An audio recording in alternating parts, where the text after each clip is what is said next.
Good morning, man. How are you doing?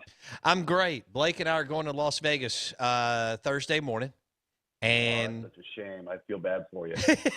and I'm excited, man. I haven't ever been to a draft. Pretty cool that we get to go to the one in Vegas, Yeah. and we'll be there for the first round. We know Charles Cross is going, and I think Matt Corral's going too. So that's a big deal in Yes. the state of Mississippi to have a Ole Miss and MSU player go if that plays out. How cool is it that it's going to be in Vegas? I mean, Uh, that's just like it's just kind of just settle on that spot every year, right? Have it be in Vegas every single year. That would be perfect. My game producer for let's see, prior to the pandemic, so the first 7 years, actually produces the NFL draft for us.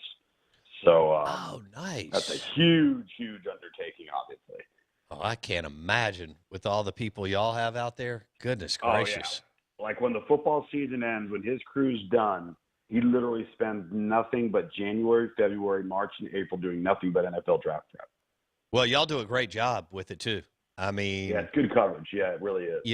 it's I can't imagine all the prep that goes into it. I know you and McShay are well, I know there's several others that you are, but the Todd McShays of the world, I mean, all the hours, all the investment, Oh, and yeah. you know this from because you're different. You've hosted studio shows and then you've been the analyst. hmm Somebody like Mike Greenberg has to put in an enormous amount of work to keep that thing ticking for hours and hours and hours, you know? Yeah. Well, it's just there's so many moving parts, right? And there's not oftentimes when you're doing studio television, you might have a tape segment that you can run here. You take a little break, or you might have like a long taped interview that you've done. You're going to run that, get a little break. The draft is a little bit like signing day used to be, where it's all live election style coverage, so nobody gets a break. So there's so many balls in the air at one time that you've got to be dialed in. There's no doubt. Tom Luginbill on the Out of Bounds show, ESPN 105.9 The Zone. All right, something weird happened over the weekend. So Ole Miss had their spring game, and there's some people that believe that Luke Altmaier um, outplayed. So granted, Luke's been in the system longer. He's been Mm-hmm. in Oxford on the Ole Miss campus longer with Lane Kiffin. Um, so it will be it. They've got now, they'll have about 25, 26 practices, something like that, going into game one, Labor Day. This could be it. The race in Oxford may be intriguing and interesting, Tom. Well, it's funny you say that because I had LSU's spring game this weekend, and Garrett Nussmeier was by far the best guy of the group of four they were playing with. Wow. And they've got Jaden Daniels from Arizona State coming in, Miles Brennan coming back, who when he played and hasn't been injured has been really, really productive. But yeah, I mean, you never know, and I think we always got to take the game itself with a grain of salt, right? Because it's one practice out of 15, and nobody that's making public, statements about what they saw any of the snaps of the previous 14 practices. So, do you want? And we all know kind of how spring games are tailored, how they're set up. It's not a true game like scenario most of the time. The quarterbacks aren't live. So I always, when I hear stories like that, it doesn't surprise me. I mean, I love Luke Altmaier. It's actually funny you say that because that was the pandemic class. We had Luke Altmaier and Garrett Nussmeier in the Under Armour game, and neither of them got to play in it. Oh, And so, wow. yeah, so like it wouldn't surprise me that Luke Altmaier's playing well, that he's in the mix. Like you said, he's been in the system a little bit longer. But I think that thing will probably go pretty deep into August. Okay. Well, and that gives Kiffin some coverage, some shade, so he can make this a competition. And it is evidently all the way through.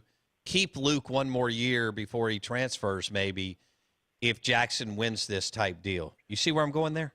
Well, yeah. I mean, everybody just watch what's going to happen in the next 10 to 14 days. Watch the numbers skyrocket into the transfer portal because now spring football will be done. Every kid's keeping track of every rep. They're starting to see the writing on the wall. They know where they stand and whether or not they want to be at the current place they're at. And so the goal of every coach in America is to not make decisions on 1s, 2s, and 3s. You want to go into the summer and go into August with as much as the roster that competed in spring being intact. Because the moment you start saying, okay, well, we just came out of spring and this guy's 1 and this guy's 1 and this guy's 2, this guy's 2, guess what? They're all going to leave.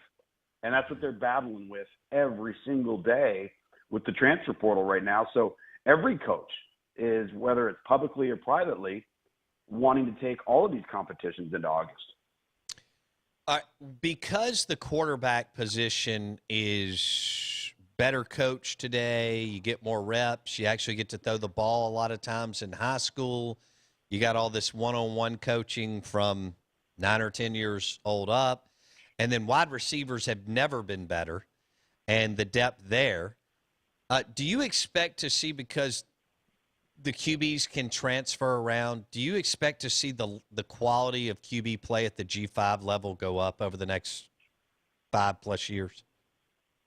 Yeah, probably. I think it probably depends on the program, too. I mean, there are some group of 5 programs, whether it's a Boise, whether it's a Utah State, let's see, who else here could we talk about that's Southern Miss, somebody that's been really good, a UCF. Sure. I think the more prominent ones, the ones that are kind of teetering on the brink of being kind of like a group of 5, Power 5 tweener program, they will probably benefit maybe more so than, let's just say, a Georgia State would or somebody like that. Some of those Sun Belt teams, App State, Louisiana Lafayette. I mean, some of those programs would probably benefit, greatly. But what's interesting too that I'm starting to see, and I learned this weekend with LSU is if there's a scholarship available and a guy's a Power 5 guy and he's from your state,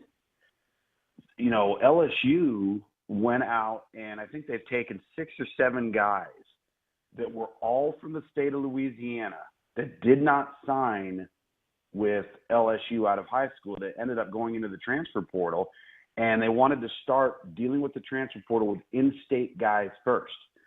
So, they got 6, 7 guys, and only about 3 or 4 of them were probably offered by LSU the first time around, and they took them all back.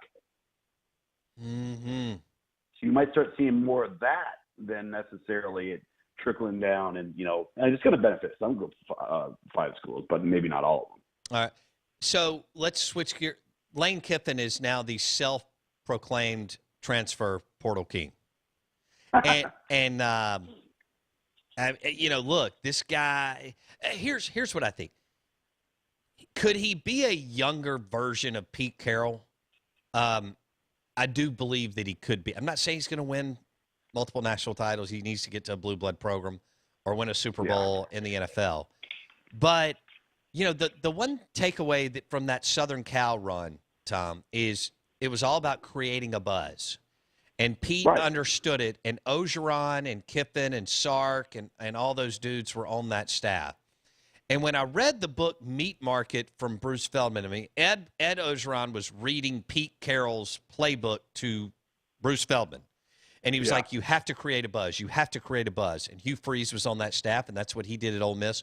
And Lane Kiffin was on that Southern Cal staff, and that's what he's trying to do. But how far do you think that goes? I mean, it definitely gives you a little bit of a boost. Some say it's sure. I don't know how much, but he is now the self-proclaimed portal king.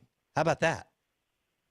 Well, I think he sees that we can't fight the future. The future is now, and we're not going to change it unless some legislation or some guardrails get implemented. So he's going to dive right in. And it's funny you bring up Ed Orgeron, because I actually got a funny story about there. There was 2 years ago, I had LSU. It wasn't – no, not 2 years ago. The pandemic's creating a time warp in my head. It was the year before 2019, so the fall of 2018. And we were talking with Ed Orgeron prior. I think we had it was actually LSU against Mississippi State. And so we're sitting there in our coaches meeting, and we're talking about Pete Carroll and talking about, Ed Orgeron now getting the second chance as the head coach and, what he learned the first time around. And he actually admitted to us, he said, listen, he said, I went to Pete Carroll, asked for all of the advice that I could get. And I think it might have been either Dave Pasch or Greg McElroy that said back to him, he said, well, did you do any of it? Coach O goes, nope. And he was referencing the Ole Miss days, because he said, he gave me all this advice. He goes, and I didn't do any of it. And that was the thing he said he learned the second time around. Oh. Ed Orgeron's the gift that keeps on giving for Sports Talk Radio. I don't know if you knew that. In the Sun Belt, in the SEC, he is the gift that keeps on giving. That is for sure. It will be interesting to see where he lands, where his net. You would think he's got a ton of money. Sure. This didn't happen in 1993 when you got fired, or 1983 when you got fired. So now Matt Luke and I know Matt didn't get fired, but from Georgia. But now you're sitting on this war chest, and you can kind of take a year, take two, maybe take forever, whatever. But it will be interesting to see if Ed gets the bug and what he's willing to do, because he's been a head coach now 3 different times, one as an interim, obviously, with SC. But is he willing to take marching orders, or can somebody kind of allow him to do his thing, recruiting D-line? Or is he so focused on he'll take any lower-level Power 5 or a better G5 job? What do you think? That's a good question. I wouldn't count out the National Football League as a position coach either. This whole college racket, Bo, is getting so crazy. I can't tell you over the last over the last month, I've had 3 spring games, I've had multiple camps and combines, and some of those camps and combines included some sons of college coaches. And if you are a son of a college coach and that kid goes to a camp, you're actually allowed to go to the camp as well. So just talking to a bunch of different guys, every single one of them is so frustrated by this whole NIL operation that completely overshadows like everything else. Like, they no longer have conversations about the program. How can we develop you? What are your interests? What is, where you want to be academically? How do you see yourself fitting into our culture and this and that? That conversation, you don't even get to that conversation. How do you think the conversation starts? What can you give me? Right. What are you paying me? Well, these guys over here are doing this. And that's all recruiting's turning into now.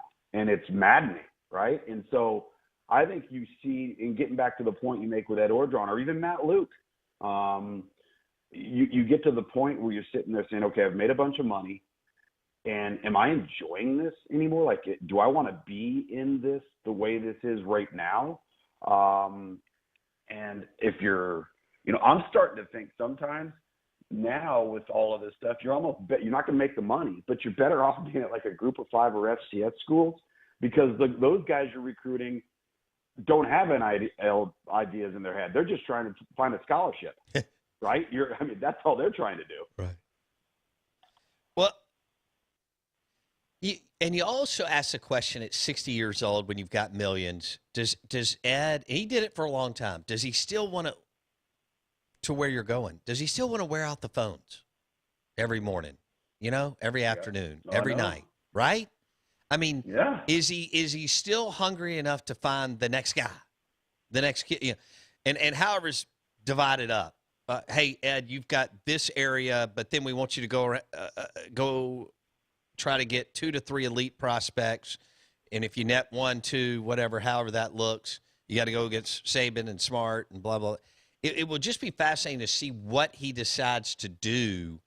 And if he can rev it up again and get all into, like you said, recruiting high school kids, but also transfer portal kids, if he wants to do that.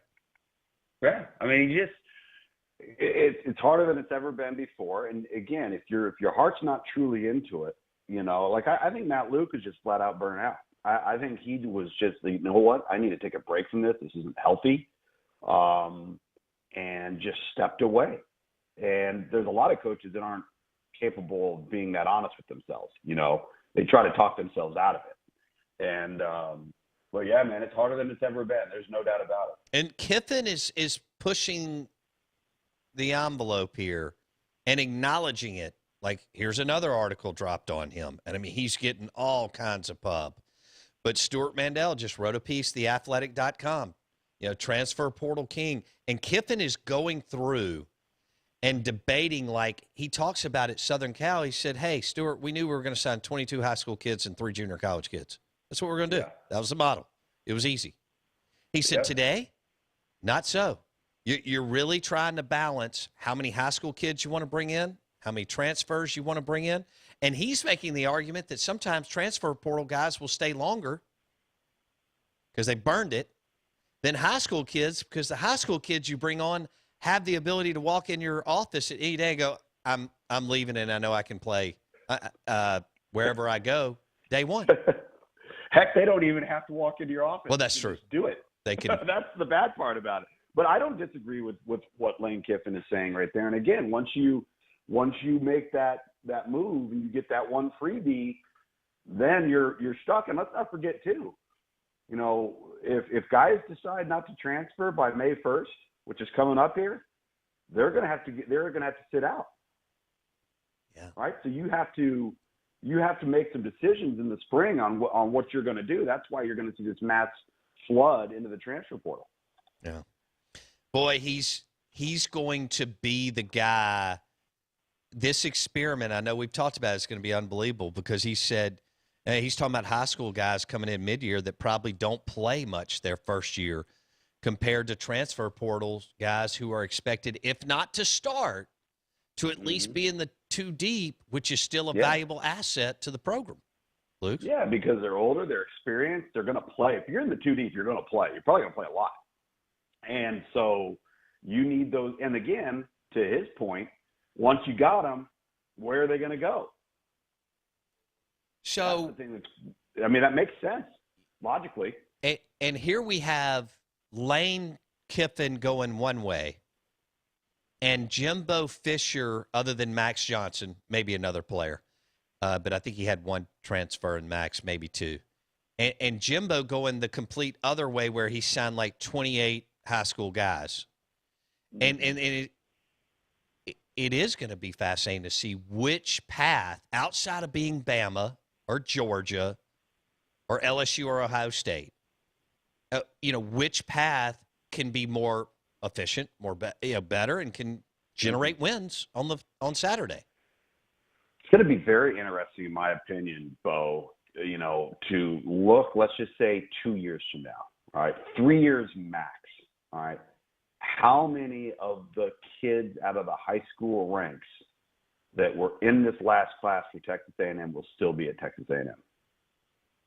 Right? Right. Because they're all expecting to be stars. They're all expecting to start right away. Good point. And that's not going to happen. So what happens when it doesn't happen? It's coming. I mean, that's the thing, is like, I see what Jimbo's doing now. The question is, how do you keep them all happy? It's impossible.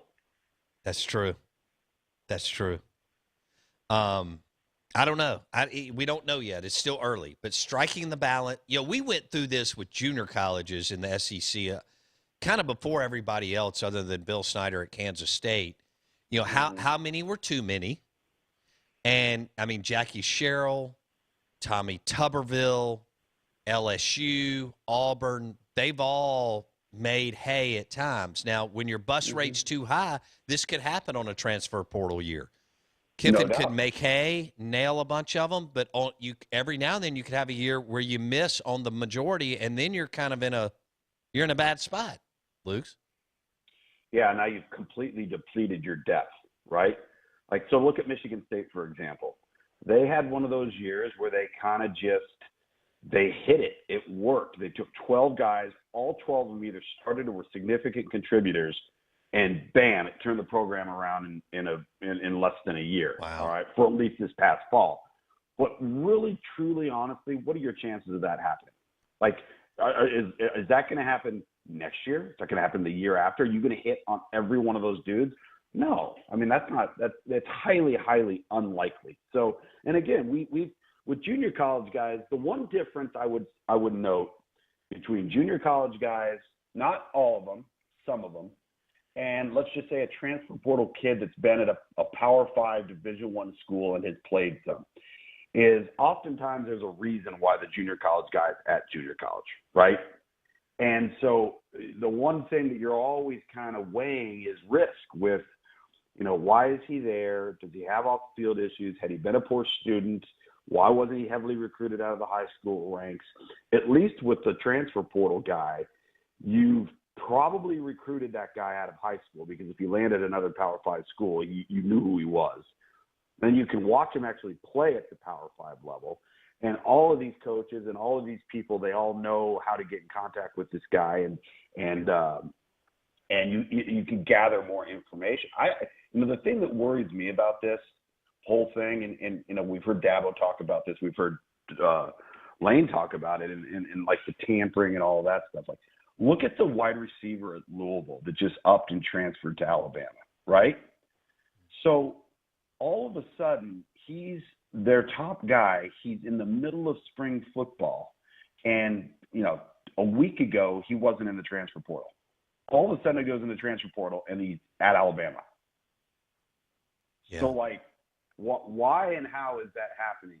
And I think we all know how and why it's happening. The question, I guess, what I'm facetiously being trying to figure out. Okay, these are all the things everybody said was going to happen. Now they're happening, and there's nothing anybody can do about it. Right. I can't wait. Kiffin, he's all in. And how long can you hold up the hit rate year after year through the portal? And what is the right balance? We don't know. But I cannot wait to see how it shakes out. And if they can get this thing back together and go on another 9 or 10 win season run. All right, you're watching the first round of the draft, and I'm going to send you pics of Blake and I having drinks at Las Vegas Raider Stadium, okay? Do it, brother. Do it. Be good. See you, dude. See ya. Tom Luginbill on the Corona Premier Guest Line. The Out of Bounds Show, ESPN 105.9 The Zone. The show is brought to you by Superior Foundation for all your foundation repairs. Superior Foundation. Also presented by Havana Smoke Shop. For all of your premium cigars, hit Havana Smoke Shop. 2 locations, I-55 North, Frontage Road, and across from Shaggy's at the Reservoir. Hour number 3 coming up. We'll jump into some